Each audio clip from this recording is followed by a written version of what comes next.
James Jones. Mike McCarthy is your former head coach. My dog. Hey, Mike. Your dog. Hi, Mike. Won a Super Bowl with him. You won a lot of Thanksgiving games with him. Used to beat up on the Detroit Lions. For real? You know how I get down, bro, on this day. James, is it a must-win game? Absolutely. Every game is a must-win for Coach Mike. We've seen crazier things happen in the National Football League. And usually winning changes a lot of things. I don't know what Jerry Jones is going to do. We never know what Jerry Jones is going to do. But if Mike McCarthy can continue to win with Cooper Rush and not a lot of weapons on the offensive side of the ball, not a lot of weapons on the defensive side of the ball due to injury, if he can continue to find ways to win, who knows what can happen? So this is a must-win, and it's a must-win because you won last week. If you lose to the Commanders at 7-4 last week, then we'll be coming into this game like both these teams ain't no good. Both these teams they shouldn't even be playing on Thanksgiving, all that. But the Cowboys won last week and kind of got a little hope in that building. And the reason why I say a little hope is because finally, one time all season long, everybody's saying the same message. And I believe that message from the head coach. The head coach saying the message, the players saying the message, and even Jerry Jones is saying the message. What's that message? That message is, we out here and the job ain't finished. And everybody is saying that message. So I'm saying there's a chance, a must proceed, but you got to keep winning. Chase, real quick, I just got to ask my brother here. I can't respond to that right now. I just want to ask you, you said there's such thing as like, man, watching both these teams be playing on Thanksgiving. You don't think people were saying that? Because I'm saying that, like, what we talking about? But, nevertheless, sorry. I think they're saying it, but I think it's a little more hope now that they beat the Commanders last week. You know what I'm saying? Do we know that the record's 4-7? We do know. It is. I know that. Sure. Nobody's saying playoffs. Nobody's saying playoffs. And then Sure. So a must-win game, in my opinion, you got to have two things. Fighting for the playoffs.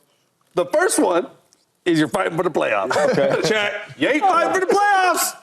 Ain't no way. What's the second one? The second one is you got to fight for your job. You ain't keeping that either. They fighting for that, though. No, they fighting for it. He fighting for it, though. So in no stretch of imagination is any of those two true.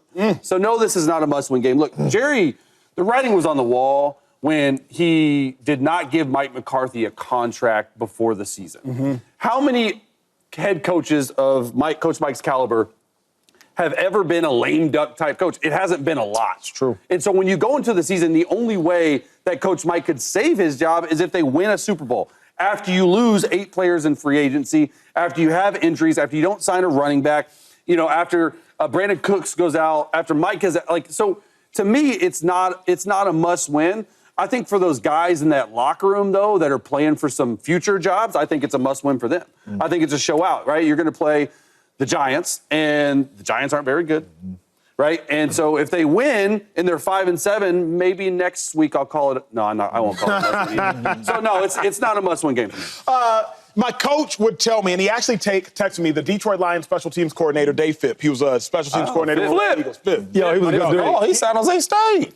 Wait. You didn't know you had San Jose. No, it's Coach Phipp. All these years, he never corrected me. I would call him Coach Flip. Like Lil Flip? He probably doesn't know who they want. Like Coach Coach Okay, anyway, I digress. Yeah. So he was an Eagles special teams coordinator, and I vividly remember, one of my most vivid memories in all of my 4 years of playing career.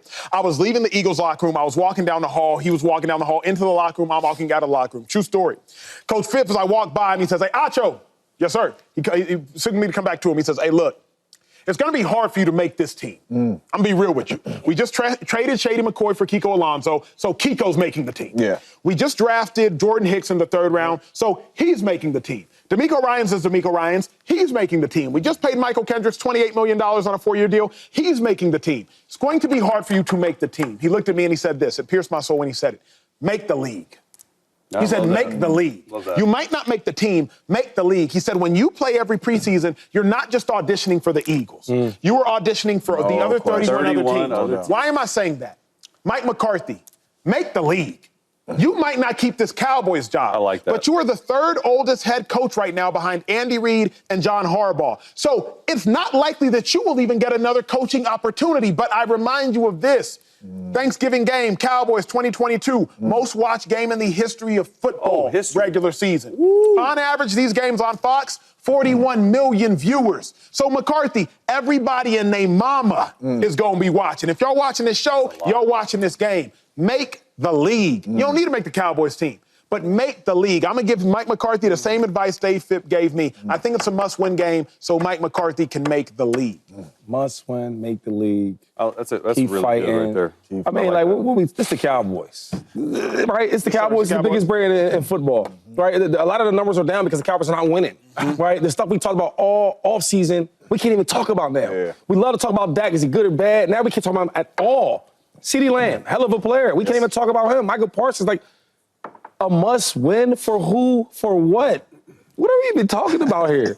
No, it's not a must-win. The season's over with. If they win or lose, doesn't matter. No, they're not going to no playoffs. Nobody can't wait to play the Cowboys unless you want some stats. You know what? The only thing that Mike McCarthy might be playing for is not to get fired on his day off. He fired for that. Yeah. Not to get fired on your day off. You got fired on your day off? So you said Friday he get On your day off? Black Friday. Come on, man. So, like, and I don't even want to be that type of guy, but it's like all these other teams is playing for something. You got the freaking Lions trying to keep ahead in that division, which is really hard. The Packers playing for a lot. You got the Eagles. You got all these other teams that's playing for a lot, and we talking about the Cowboys. But what about this, 2-5? Because you told me not often, but you were on a 4-12 team once. What about the vibes? 4-12. Because I was on a.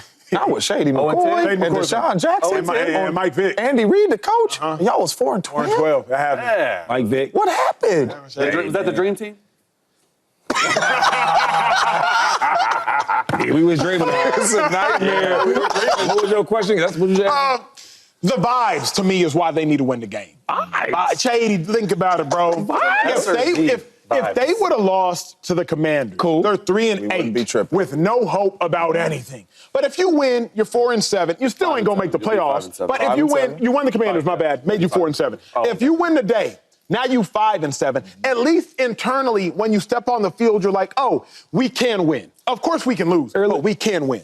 It's Thanksgiving, so I'm going to be thankful. I'm going to be respectful. As you should. Early this week, Chase said something about if the Cowboys can win a couple games, they give me some momentum, right? And you're saying now, vibes. We are talking about the Dallas Cowboys. This is not the freaking Titans. No. Remember the Titans? This is not the Giants. What are we talking about? Just happy to be there. Let's get some moment from next. No. Right. We are the Dallas Cowboys. We had Jimmy Johnston on set yesterday. Yes, sir. Right? We talking about real big-time football here. There's no vibes. Only thing is making the playoffs and get to a championship game. Something that hasn't happened in years. So let's talk about, let's quit all the vibes. Let's quit all the hanging out. All that is over. We talking about real football, guys. This is not the Titans. You said something really interesting. I just want to ask you real quick. Vibes. So you said playing for the Need league. a drink. Right, Mike McCarthy.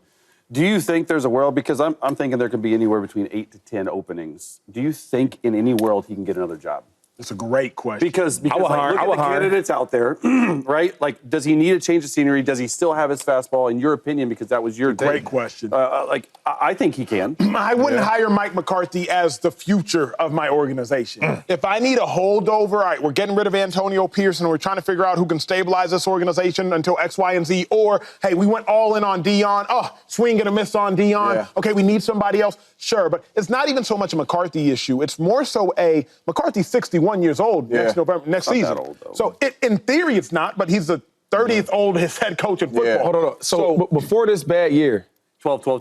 would you have said that about him? No. That's what I'm saying. You know what I'm saying? Like, is his legacy tarnished because of this I would say it about any 60-year-old head coach. It'd be hard to get a job. No. I'm saying what you know about Mike McCarthy, all your homework you do, and the success he's had, would you have said it before the year started? No, because it's not a lot. It's not 32 coaches better than him. Of course not. That's why I think he should get a job. And 10 openings, you can't tell me it's 10 young bloods out there better than Coach Mike should get a job. That knows how to run an organization. But my thing is like, number one, it should be a no-brainer that he gets another opportunity if he finds a way to win some games. Like, if Coach, let's be honest, if Coach Mike goes out here, and I know the playoffs is far-fetched because they dug themselves a hole, but if he can win some games and get to 500 or a game above 500 with Cooper Rush, with a backup, with no running game, with a weak O-line, with no number 2 receiver, and you found a way to get there, I think as any organization that's looking for a head coach, if you have a young quarterback, I disagree. He's done enough already. Oh, you know what I'm think saying? So because every coach is going to have a bad year. This is football. Kyle Shanahan. What I'm saying is, the last 4 years, 3 of them years, he did 12 in playoffs. The coach, the quarterback, before he got the $60 million, he had all these picks. I don't want to do this, Shane. Hold on, all these picks, right? Pick. He takes over as a coordinator, and he's an MVP candidate. Like, he's done a But lot. here's I didn't want Thanksgiving, people. I'm trying to be gracious, What a turkey kind, at? You can be gracious and What a respond. turkey at? Just because he's gone 12-12-12 does not mean for the talent the Cowboys have had, he has overachieved.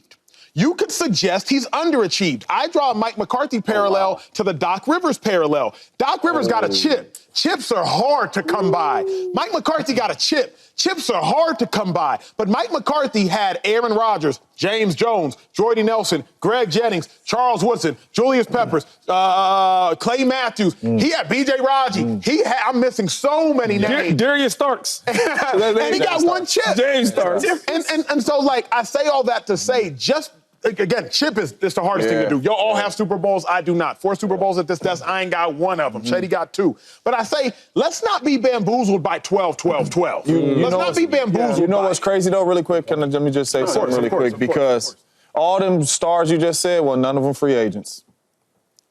Mike called all them on the phone draft day. Mike developed all them. Mike put them all in his system. Good. Offense and defense. Mike McCarthy knows how to run an organization. I don't know how many conference championships Doc Rivers been to, but Mike used to be in that game.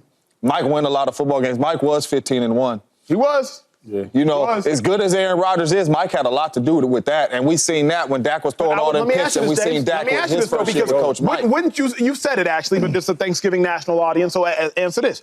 Wouldn't you suggest Aaron Rodgers should have more than one Super Bowl appearance? 1,000%. Yes. And to be honest with you, that's on us and Aaron Rodgers. Ain't got nothing to do with what one play Coach Mike called. You would say that, but the greater macro audience at large would suggest the head coach has something to do with the lack of team success. Yeah. I mean, you always going to point at the head coach first, but I was in that offense, and I was on that team where you're not recovering an onside kick and you got another Super Bowl appearance.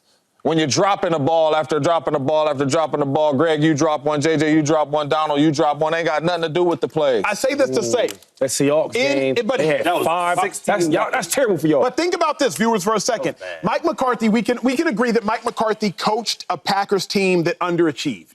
He wasn't the reason they did. That's the truth, though. But like James said, okay. Yeah. We can also suggest the Cowboys the last 3 years have underachieved. 9 All-Pros. Yes, correct. Yes. So what we can collectively agree is that Mike McCarthy's 2 head coaching stints, his teams have underachieved. So really quick. I got more Packers than Cowboys. I blame a lot of that on Dak. Fair. Because the Forget game's about- online, he don't even show up. Fair. Forget about underachieving, right? Like, you got to look at what James said, and I think this is what other teams do when they're firing their current head coach, looking for a new head coach. Who are the 10 best candidates? He would be at the top of my list. And therefore, it would be a top job for him if he got another job. That's how I see it. Forget about the legacy right now. Forget about the age. Like, I think the dude deserves another chance somewhere else. Bottom line. I got a question for you. Yes, sir.